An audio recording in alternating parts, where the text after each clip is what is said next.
Hello et bienvenue dans un nouvel épisode de podcast L'Art de rayonner. Ici, nous explorons ensemble des liens profonds entre beauté intérieure et extérieure et comment prendre soin de soi pour rayonner dans tous les aspects de sa vie. Je suis Maë et à travers chaque épisode, je t'invite à un voyage intérieur qui te permettra non seulement de découvrir des astuces beauté, mais aussi de cultiver un bien-être durable, authentique et aligné avec ta vraie nature. Dans ce podcast, nous allons discuter de sujets qui vont au-delà de la simple esthétique. Nous parlerons de développement personnel, de réconciliation avec soi-même, de l'importance de l'état d'esprit et de comment nourrir l'âme pour faire rayonner l'extérieur. Ce que tu entends ici est destiné à t'inspirer, à t'élever et à t'encourager à t'épanouir pleinement. Alors installe-toi confortablement et laisse-toi guider par les réflexions et les conseils que je vais partager avec toi aujourd'hui. C'est le moment pour toi d'éveiller ton éclat intérieur et de t'engager sur le chemin de l'harmonie et de l'épanouissement. C'est parti! Bonjour et bienvenue dans ce tout premier podcast L'Art de rayonner. Et aujourd'hui nous allons aborder un sujet qui nous touche tous d'une manière ou d'une autre, le maquillage comme outil de confiance en soi. C'est un thème qui va bien au-delà de la simple notion de beauté. En effet, le maquillage a le pouvoir de changer notre regard sur nous-mêmes, de libérer des émotions et même de renforcer la confiance intérieure. Si tu te demandes comment un simple produit de beauté peut avoir tel ou tel pouvoir, reste avec moi. Ensemble, on va explorer les aspects émotionnels, psychologiques et même thérapeutiques du maquillage. Le maquillage, c'est loin d'être un simple geste superficiel. C'est une véritable forme d'expression. Il a le pouvoir de transformer notre état d'esprit, de nous reconnecter à notre essence et parfois même de nous guérir. Ce n'est pas uniquement une question de technique, mais bien de ressenti personnel, de liberté d'expression et même de maîtrise de son image. Alors dans cet épisode, on va découvrir comment le maquillage peut devenir un outil pour booster la confiance en soi. Je t'invite à repenser ta routine beauté, à voir le maquillage comme un geste positif, non pas pour répondre à une norme, mais pour t'affirmer. Et j'espère qu'à la fin, tu repartiras avec une nouvelle perspective sur ton propre regard et sur l'impact que tu as sur le monde. Allez, c'est parti! Le maquillage, c'est bien plus qu'un produit qu'on applique sur notre visage chaque matin, c'est une forme d'art, une manière de dire au monde qui nous sommes sans avoir besoin de mots. En fait, il y a une seule façon de s'exprimer avec le maquillage, c'est un terrain de liberté où chacun peut jouer avec les textures, les couleurs, les formes, les tendances. En gros, le maquillage, c'est l'expression de soi. Le maquillage, il va permettre de se connecter à une version de soi-même qu'on veut montrer, parfois même sans le savoir. Et c'est pas uniquement pour cacher ce qu'on n'aime pas.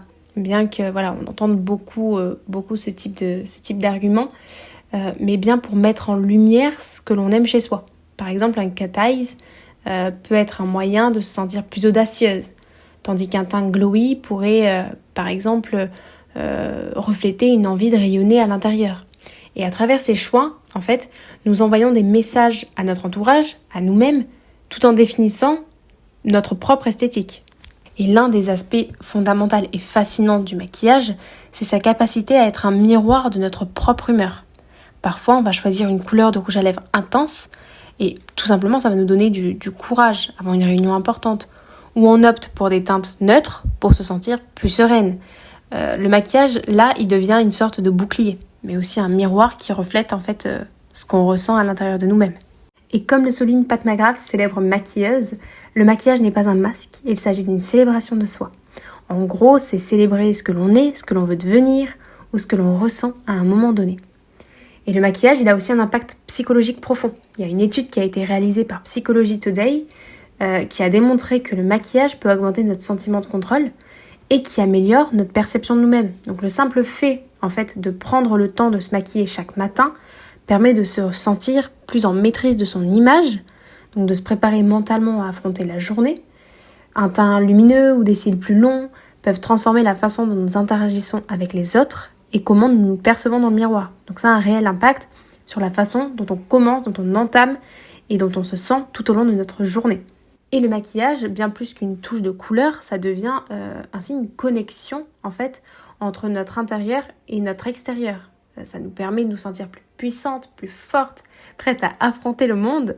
Et le maquillage n'est pas seulement un outil esthétique. Et oui, il peut aussi jouer un rôle thérapeutique dans notre vie quotidienne. Pour beaucoup, c'est un moyen de se reconnecter avec soi-même, surtout dans des moments difficiles. Le maquillage, c'est pour certaines personnes un acte de guérison, comme un processus de guérison en fait. Après une période de stress, de dépression, après avoir traversé une épreuve comme une maladie, une grossesse, il peut offrir une forme de confort. Appliquer du maquillage, ça devient un geste de soin, un moment où l'on prend du temps pour soi et où l'on se rappelle que l'on mérite d'être choyé.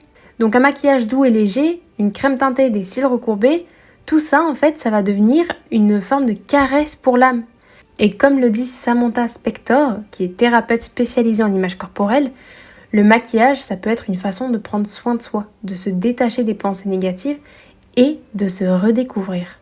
Un aspect fascinant avec le maquillage réside aussi dans le pouvoir des couleurs. Par exemple, un rouge vif peut être perçu comme un symbole de puissance, de confiance, voire de rébellion. Et le bleu ou le vert peuvent, eux, être associés à la paix intérieure, au calme, à l'apaisement. Et utiliser ces couleurs de manière consciente peut vraiment avoir un impact sur la façon dont tu te sens. Et quand il s'agit de confiance en soi, il est souvent question de l'image que nous renvoyons, mais aussi de l'image que nous avons de nous-mêmes. Le maquillage, il joue un rôle fondamental dans cette dynamique. Le maquillage peut être un véritable outil de transformation. Quand tu prends le temps de te maquiller, tu choisis de te présenter sous la meilleure lumière possible, concrètement. Ça va donner un sentiment de contrôle, de préparation et parfois de guérison. C'est un peu comme si chaque touche de maquillage était une affirmation personnelle, du style je suis prête à affronter ma journée et à être fière de ce que je suis. D'ailleurs, une étude de Harvard Business Review a démontré que les personnes qui se maquillent sont souvent perçues comme plus compétentes, je mets bien des guillemets, et confiantes. Mais attention, c'est pas simplement ce que les autres perçoivent qui compte, mais c'est plutôt la manière dont nous percevons nous-mêmes. Quand on se sent bien dans sa peau, quand on se sent bien dans notre peau, on est plus à même de s'affirmer dans nos interactions et de prendre des décisions avec assurance. En fait, tout de suite, ça se voit.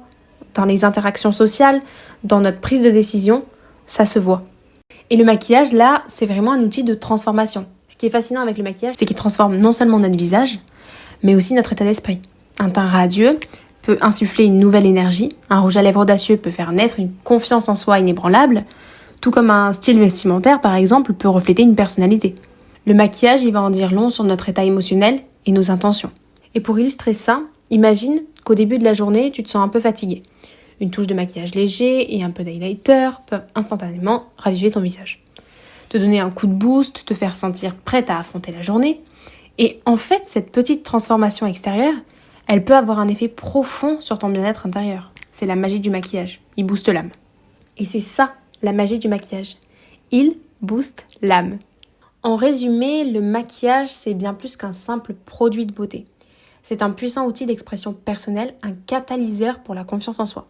Et parfois même une forme de guérison. En l'utilisant consciemment, tu peux dans un premier temps transformer ton esprit, mais également t'affirmer, et ça peut t'aider aussi à surmonter des moments difficiles. J'attends vos petites réponses en commentaire. Comment toi tu utilises le maquillage dans ta vie ? Est-ce qu'il t'aide à te sentir plus confiante, plus authentique, plus forte ?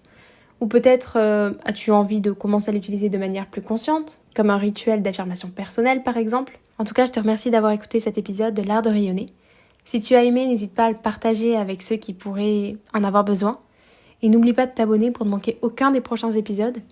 À bientôt pour un nouvel épisode et nous continuerons à explorer la beauté sur toutes ses formes.